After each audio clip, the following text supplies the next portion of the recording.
Baik, Tuan Muda Bahtiar. Kalau begitu saya akan menghubungi Nona Leona segera, ucap Cakra sedikit tergagap, menyetujui permintaan Morgan yang ingin memberikan villa itu kepada Leona. Oke, tukas Morgan seraya mengangguk pelan. Oh ya, jangan lupa aku juga membeli villa yang harganya lebih dari 600 miliar itu. Siapkan saja kontraknya, dan kamu bisa langsung bicara dengan Michael mengenai pembayarannya. Nanti setelah kita menandatangani kontrak, dia akan langsung membayarkan uang tersebut ke perusahaan kalian, lanjutnya dengan nada ringan. Baik, Tuan Muda Bahtiar, sahut Michael sambil mengangguk tanpa berpikir. Melihat Morgan benar-benar berencana untuk membeli villa termahal, mereka semua semakin terkejut. Hampir semua orang tahu bahwa villa tersebut adalah villa termewah di seantero kota Surabaya. Semua media besar pun menunggu siapa kira-kira yang akan membeli villa itu nanti. Namun siapa sangka jika villa tersebut akhirnya dibeli oleh seorang pria berpenampilan sangat biasa seperti Morgan. Dia membelinya tanpa berpikir, bahkan tidak banyak bertanya tentang detail villa itu. Morgan membeli villa seharga lebih dari 600 miliar itu seperti membeli lobak di pasar sayur. Sudah terbayang di benak semua orang betapa kayanya dia. Mendengar perintah Morgan, Cakra pun segera meminta stafnya untuk menyiapkan kontrak. Dia tidak akan melewatkan kesempatan emas ini atau bonus ratusan juta yang bakal diterimanya nanti melayang. Lebih dari setengah jam kemudian, semua berkas kontrak pun siap. Morgan lalu menandatangani kontrak tersebut dengan Cakra dan resmi membeli villa tersebut. Setelah selesai menandatangani kontrak, Cakra pun menyerahkan kunci kepada Morgan, seraya tersenyum dan berkata, Tuan Muda Bahtiar, villa ini telah didekorasi dan siap ditempati kapan saja. Apakah Anda ingin melihat-lihat villa tersebut sekarang?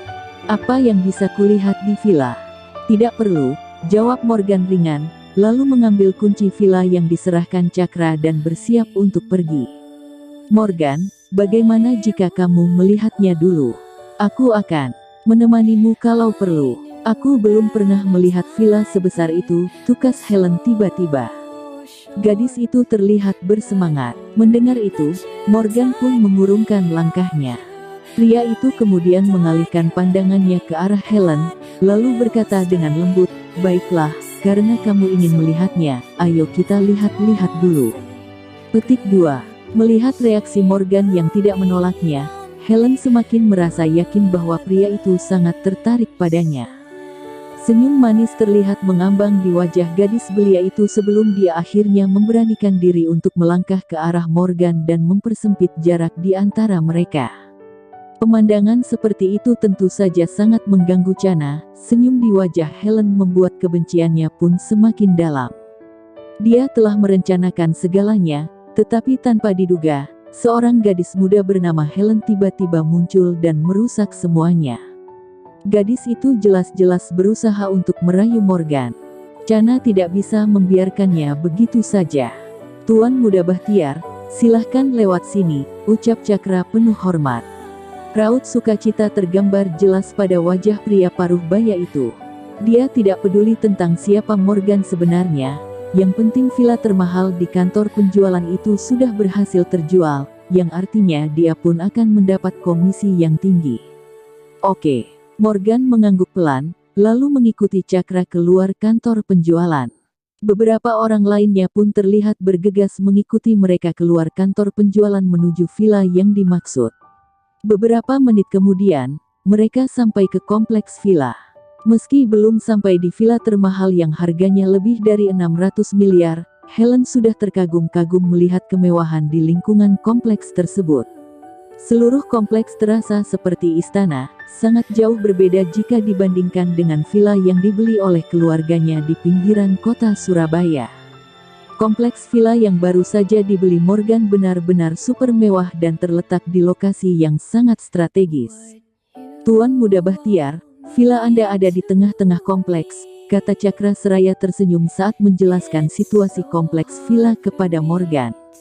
Oh, oke, jawab Morgan sambil mengangguk pelan. Beberapa menit kemudian, mereka sampai di depan pintu sebuah villa berlantai 5. Helen terpukau seketika saat melihat bangunan villa yang baru saja dibeli Morgan. Kedua bola matanya berbinar penuh dengan rasa kagum. "Wow, villa ini besar sekali," seru Helen sambil menutup mulut kecilnya dengan telapak tangan. "Ya, villa ini memiliki luas 800 meter persegi di dalamnya, tetapi juga memiliki halaman lebih dari 1000 meter persegi, termasuk lapangan golf kecil, kolam renang, lapangan basket, dan lainnya," papar Cakra dengan senyuman. "Bagus sekali. Kapan aku bisa punya rumah seperti itu ya?" Tukas Helen tak bisa menahan kekagumannya. Dia membayangkan seandainya dia bisa menjadi nyonya rumah di villa ini, dia akan rela melakukan apa saja. Berbeda halnya dengan Morgan yang tidak terlalu senang melihat villa itu. Di mata pria itu, sebesar atau sebagus apapun villa tersebut tetap saja akan terasa hampa jika hidup sendiri. Setelah Cakra membuka pintu villa, semua orang langsung dikejutkan oleh dekorasi yang serba mewah di dalamnya. Setiap tempat di villa ini seolah menampilkan kata mewah. Bahkan Chana yang telah melihat banyak rumah mewah, terlihat begitu terpukau saat melihat lampu kristal cantik di ruang tamu. Lampu itu memancarkan cahaya cemerlang nan lembut yang mampu menciptakan atmosfer hangat dan romantis di seluruh ruangan. Semburan kenyamanan juga sangat terasa saat orang-orang tersebut menginjak karpet wol lembut yang terhampar di ruang tidur. Villa itu benar-benar penuh dengan kemewahan di setiap sudutnya. Secara keseluruhan, desain villa mewah tersebut merupakan perpaduan antara seni kemewahan klasik dengan kecanggihan teknologi modern masa kini. "Tuan Muda Bahtiar, mohon maaf saya masih ada urusan lain, jadi saya tidak bisa menemani Anda lebih lama," tutur Cakra setelah beberapa saat mereka berkeliling. Dia teringat bahwa dia juga perlu melaporkan ke atasannya bahwa villa mewah mereka sudah berhasil terjual. Selain itu dia juga harus menghubungi Leona untuk menandatangani kontrak sesuai permintaan Morgan sebelumnya. Untuk itu dia tidak bisa berlama-lama berkeliling, dan harus segera pergi menyelesaikan semua urusan tadi. "Ya," balas Morgan singkat, lalu menatap Cakra dan mengangguk pelan. Setelah melihat Cakra pergi, Hadi dan Michael pun ikut pamit dan meninggalkan villa. Lagi pula, mereka tidak terlalu tertarik untuk melihat-lihat villa. Selama mereka bisa melihat dan tahu apa yang ada di dalamnya itu sudah cukup. Dalam sekejap mata, hanya ada Morgan, Helen dan Chana yang tersisa di dalam villa. Morgan menoleh ke arah Helen yang masih menatapnya dengan mata berbinar penuh kekaguman. "Helen, ikut aku. Ada yang ingin kukatakan padamu," kata Morgan tiba-tiba. Helen terkesiap mendengar kata-kata Morgan. Jejak rasa tersipu melintas di matanya. Gadis itu pun kemudian mengangguk pelan. Wajah marah Chana semakin jelas terlihat. Dia mengutuk diri sendiri atas kegagalannya mendekati Morgan dan bahkan membiarkan Helen merebut pria itu darinya. "Tuan Muda Bahtiar, apa yang ingin Anda katakan padanya di belakang saya?" tanya Chana dengan nada penuh rasa cemburu. "Apa yang akan Morgan katakan padaku mungkin tidak ada hubungannya denganmu," balas Helen sambil memandang Chana dengan senyum kemenangan, lalu melangkahkan sepatu hak tingginya untuk menyusul Morgan. Morgan berjalan menuju ke lantai 2, lalu dengan santai membuka pintu sebuah kamar dan berjalan masuk. Begitu berada di dalam ruangan kamar tersebut, Morgan langsung dikejutkan oleh pemandangan di dalam ruangan yang terlihat sangat hangat dan romantis. Kamar itu dihiasi tempat tidur bundar besar berwarna merah, ditambah dengan lampu redup hangat dan beberapa dekorasi seperti lilin. Jelas terlihat bahwa ruangan itu memang disiapkan untuk sepasang kekasih. Helen langsung tersipu setelah melihat situasi di ruangan itu. Dia tidak tahu bahwa Morgan masuk ke kamar ini secara tidak sengaja. Dia pikir Morgan sengaja membawa dirinya ke kamar itu. Sejenak Helen merasa gugup, meskipun dia sangat terpesona pada Morgan dan ingin menjadi nyonya rumah di villa tersebut, tetapi Chana masih ada di lantai bawah. Perempuan itu pasti akan semakin yakin akan tuduhannya terhadap Helen tadi. Namun sesuatu kembali terlintas di benak Helen. Dia tidak mungkin melewatkan kesempatan kali ini. Dia sudah nyaris kehilangan kesempatan untuk mendekati Morgan tadi, jadi dia tidak akan menyia-nyiakannya lagi. Helen menutup pintu perlatan, lalu berjalan mendekati Morgan dengan kaki rampingnya, dan bertanya dengan tatapan selembut sutra, "Morgan, mengapa kamu membawaku ke sini?" Petik 2. Helen, aku. Morgan membuka mulutnya dan hendak berbicara. Namun tiba-tiba, dia menyadari semburan aroma saat Helen mengulurkan tangan dan melingkarkannya di leher Morgan dan langsung mencium bibir pria itu. Morgan tidak menyadari apa yang sedang terjadi. Helen tiba-tiba menciumnya dengan paksa.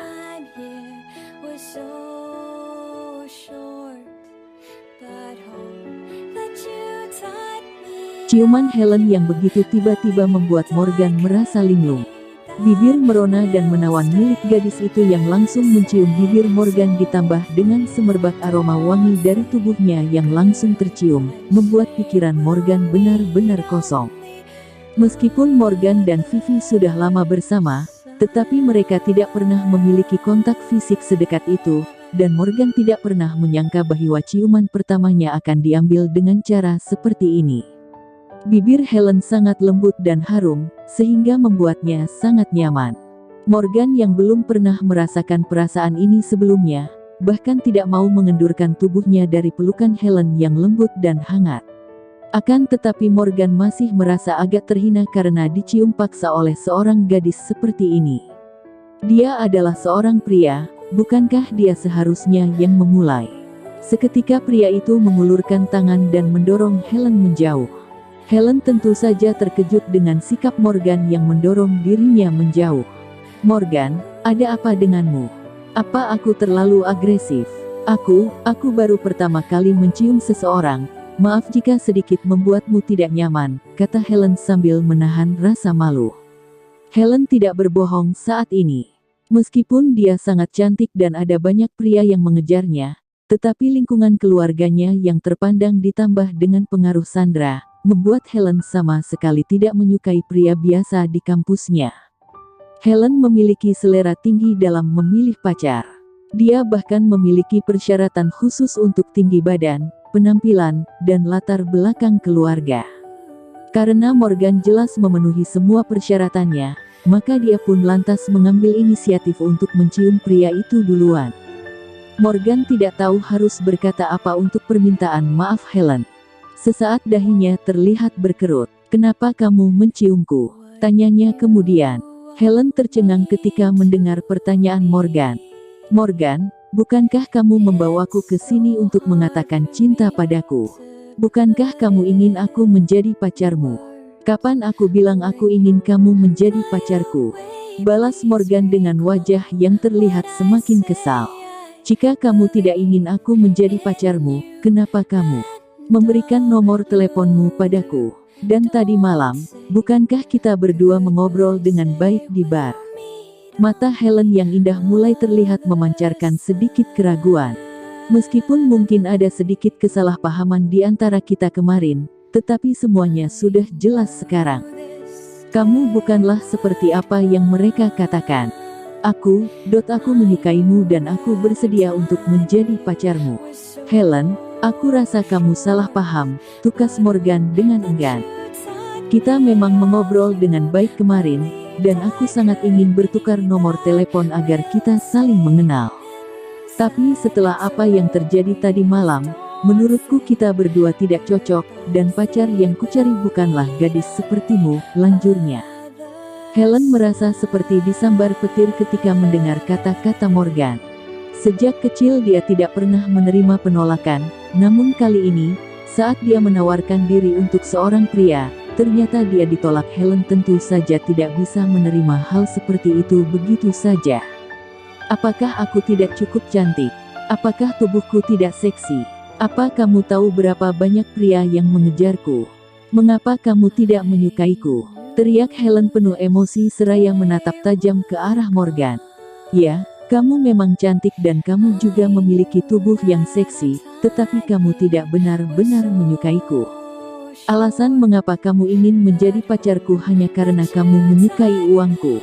Aku tidak bisa menjalin hubungan dengan gadis sepertimu, jawab Morgan dengan suara tenang.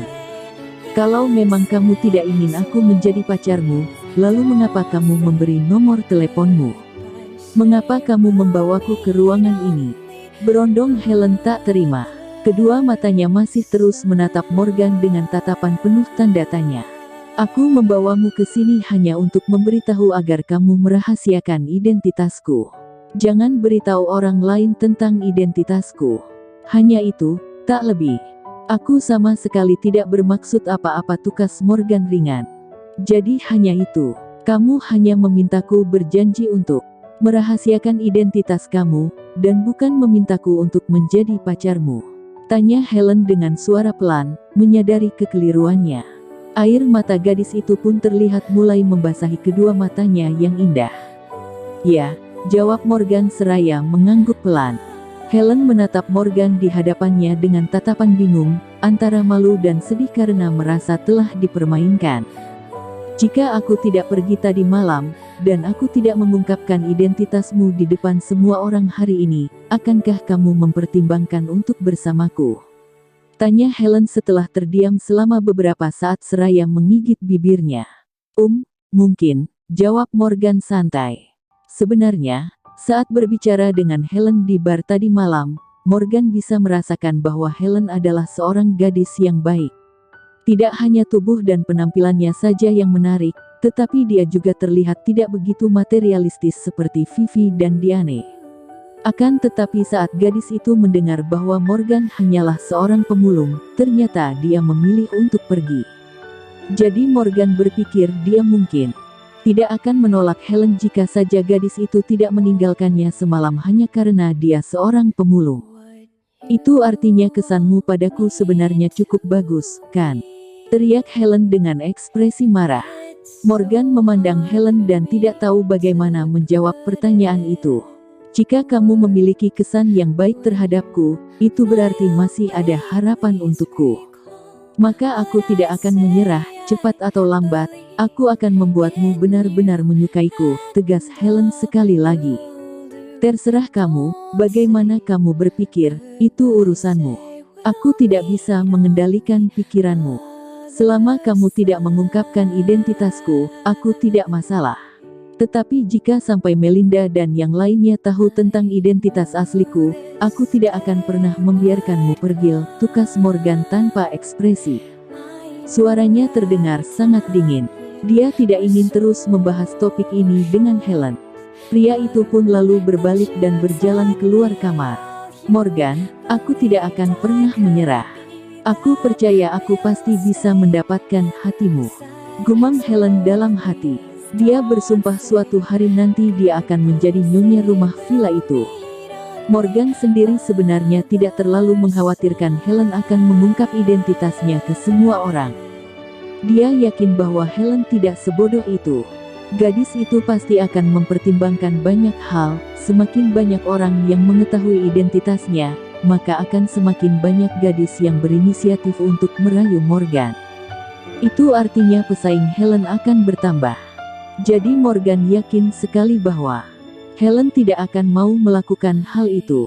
Chana, yang telah menunggu dengan cemas di luar, menarik napas lega saat melihat Morgan keluar begitu cepat.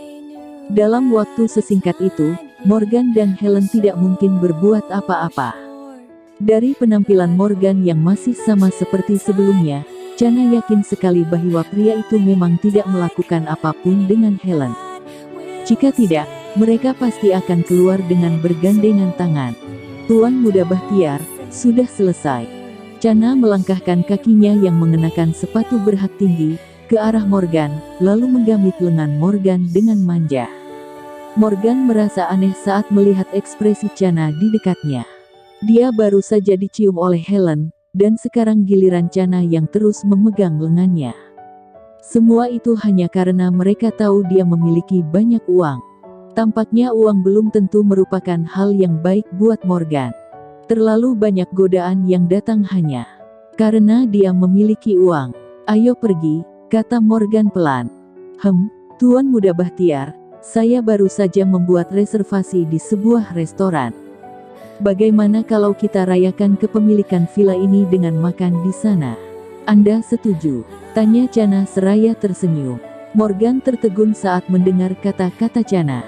Sejenak dia berpikir, sepertinya tak ada salahnya jika dia pergi ke restoran untuk makan, karena dia juga sepertinya lapar. Oke, kebetulan aku sedikit lapar sekarang, jawabnya kemudian. Kalau begitu ayo kita pergi, sahut Chana dengan senyum mereka karena Morgan tidak menolaknya. Dia pun lalu menarik Morgan keluar dari villa, dan meninggalkan Helen sendirian di sana. Benar saja, pada saat Helen keluar dari kamar, Morgan dan Chana telah pergi menuju restoran. Dalam perjalanan menuju restoran, saat mobil yang ditumpangi oleh Morgan dan Chana melewati sebuah pusat perbelanjaan yang terbilang cukup besar, tiba-tiba Morgan dikejutkan oleh pemandangan sekelompok anak muda yang tengah berkerumun. Dia melihat seorang pemuda tampan berjas sedang berlutut di depan seorang gadis cantik dengan membawa seikat mawar di tangannya. Sepertinya pemuda itu akan menyatakan cinta pada gadis itu. Gadis cantik itu tak lain adalah Rosa. Dan pria yang berlutut di depan Rosa adalah Ronald, pria yang mencuri akun Morgan. Fly away, please recall what I said.